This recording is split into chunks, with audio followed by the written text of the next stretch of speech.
Guys, para wala kayong kahati sa kita nyo sa Reels, halimbawa monetize na kayo ni Facebook, pag nag-Reels kayo, gagamitin nyo yung music na free, yung wala kayong kaagaw sa ads nyo, kumbaga para solo nyo yung ano nyo. Ito yung ganito yung gawin nyo, pakita ko sa inyo, may video tayo dyan guys, para hindi kayo pag ba kayo monetize na, pag nag-reels kayo, ganito gawin nyo.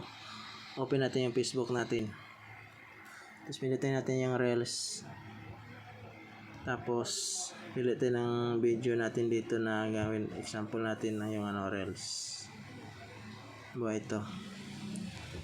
Yan, tapos pilitin natin guys, wala namin posit, tapos may print. Yan, hanap tayo ng kanta dito na walang ito, tingnan natin.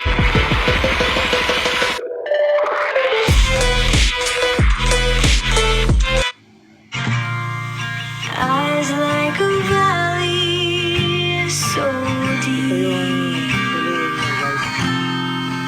Yung royalty free.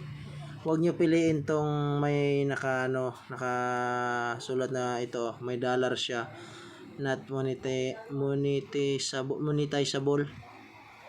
Huwag nyo piliin yan, kasi pag pinili nyo yan, ang mangyayari sa kita nyo sa reels, may kahati kayo yung may-ari ng kanta, kaya hindi mapunta sa inyo lahat yung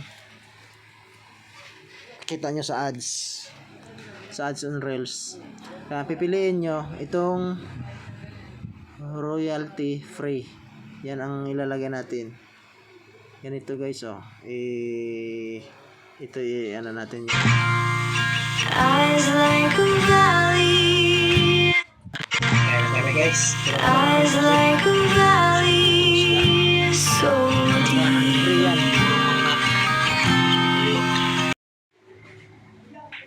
Ganun guys, ganun yung gawin nyo pag naglagay kayo ng music sa reels ninyo. Piliin nyo yung royalty free. Huwag yung may nakasulat na dollar, kasi pag yun ang pinipili ninyo sa reels ninyo, pag may lalabas na ads, may kahati kayo, yung may-ari.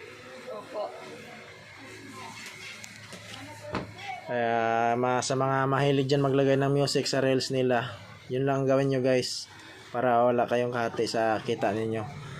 Solo ninyo yung kita niyo sa reels ninyo. Yun lang guys, sana may natutunan kayo sa video ko. Maraming salamat sa inyong panonood. Ingat palagi. God bless.